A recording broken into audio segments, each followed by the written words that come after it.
Good morning, students. Welcome all of you in our English class.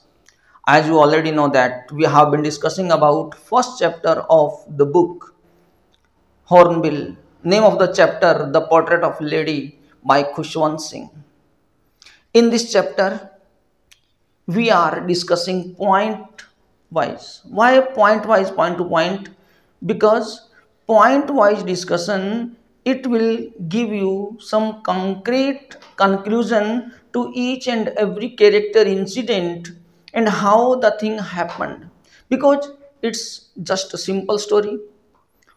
Once you start reading, so I can bet that you cannot end up to the last sentence, because student would be curious to know that what happened later on, but it's a picture of grandmother.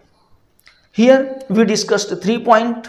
1 point, description of grandmother. Second point, description of grandfather. And third point, how grandmother and the author Khushwant Singh, they would go to school together, they would return, how grandmother would throw some chapatis to the dogs and how they growled, howled at each other. So in this way, how the grandmother would get him ready and prepared food and homework and all the things. So association was very interactive and both connected to each other.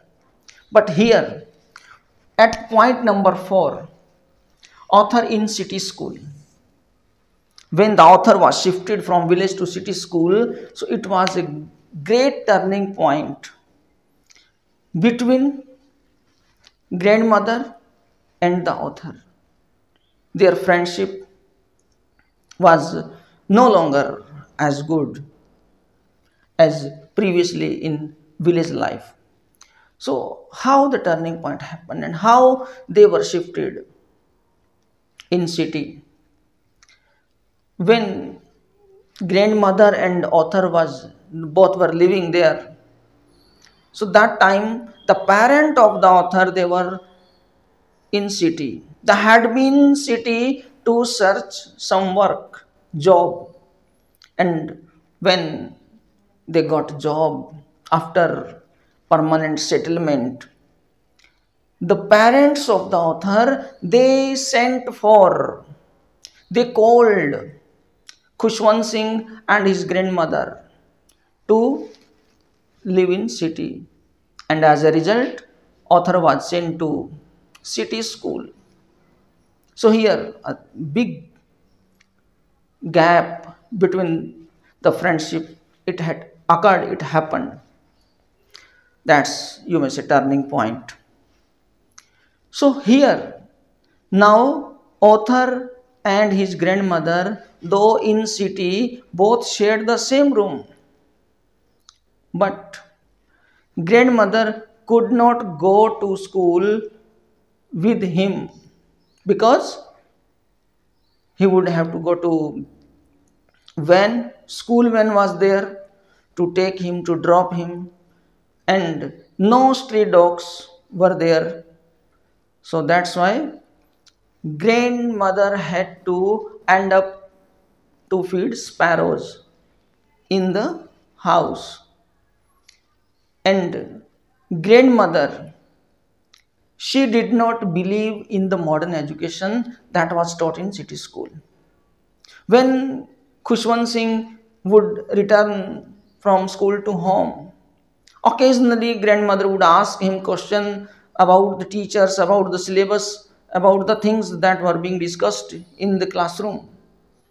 So when grandmother came to know that science is taught, up to here things were normal.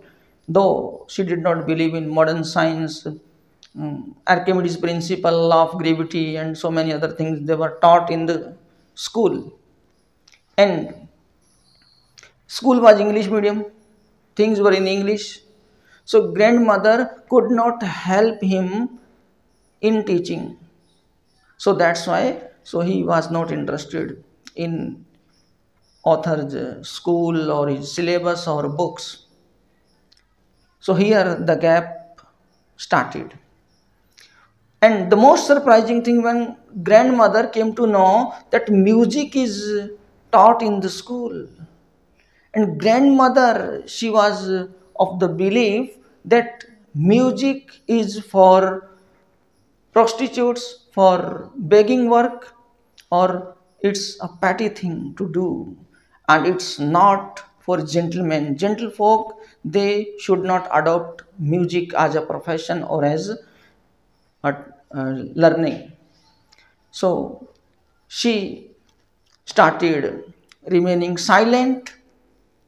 She was not interested to talk with anyone, though she had a little bit dialogue, but she started remaining silent. So most of the time she would spend spinning wheel, and sometime she would feed sparrows, and that was the happiest time in her day, when she would feed to sparrows.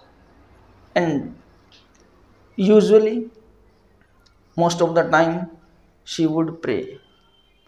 So that's the thing that happened, because both these points, they are same in city school. So here grandmother, she tried to be in association with the author, but when he was sent to university to get higher education, so now the author was given separate room. Assignments were there, case studies, or so many other things were there to do. So author had a lot of work to do. So she could not continue his discussion, small things. He could not exchange the pleasantry with grandmother. So grandmother was not feeling much well, because she would think that her grandson must be in close contact with her, but it was not possible. So here the question arises that why it happened. Is it the selfish approach, or is it the requirement of time, or the requirement or the demand of the hour to complete so many other tasks?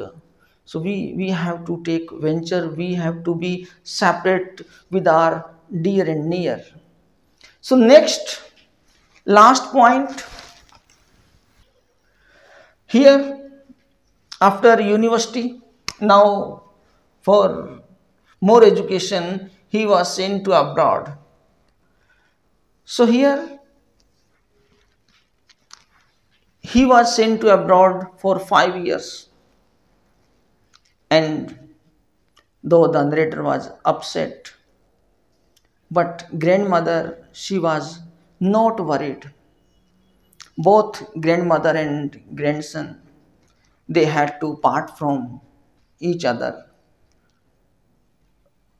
Things were there that were worrisome, but grandmother managed, and the narrator, he had to go. And after 5 years, when the author returned, and he was surprised to find his grandmother at the railway station, she came to receive author, and she was not looking one day on older. One day older doesn't mean that she was becoming young. She was looking pretty or more beautiful, it doesn't means, but means before 5 years the way she was looking, after 5 years she was same. The author was very much surprised, though the grandmother, she welcomed him, took him home, and did her usual work. She engaged to feed sparrows, As usual, that day up to evening everything was same, but the same day in the evening a change came over grandmother. So what was the change? She did not pray. This was the first time that she stopped praying, and she called the women of neighborhood, got an old drum, and for several hours, to be very surprised, for several hours she kept on thumping the drum, and people of the house, they persuaded her to stop beating the drum, to stop the singing. She was singing like the song those were sung to welcome the warriors at homecoming. She was overjoyed and she did not pay attention of anybody and got herself tired and she fell ill. That was normally. But next morning, out of tiredness, her fever was same, though the fever was mild, but it was there. And she told that her end was near. She was relaxed and calm and peaceful. She was lying on the bed, and it was found, diagnosed, that she was dead. Grandmother was dead, and her death was not only mourned by the narrator's family members, but also by the sparrows whom she fed regularly. Though she was no more in this world, but her memories kept her alive in the heart of narrator. In this way, the chapter, it has come to an end, but we have to do a few things. One thing, that we have to develop the attitude toward our elders, a healthy relation. Though sometimes it happens that out of some work, out of urgency requires, so that time we have to separate from our dear near momentarily, but they have emotions. We have big dreams, we have targets, we have great ventures to do, but those elders, so they have spent their life, they have reached to the finishing line in business or in other things, so they want association, they want a bonding, a heartly relations. So this moral thing is there, and at the same time we have to do some question answer related to grandmother's character sketch and how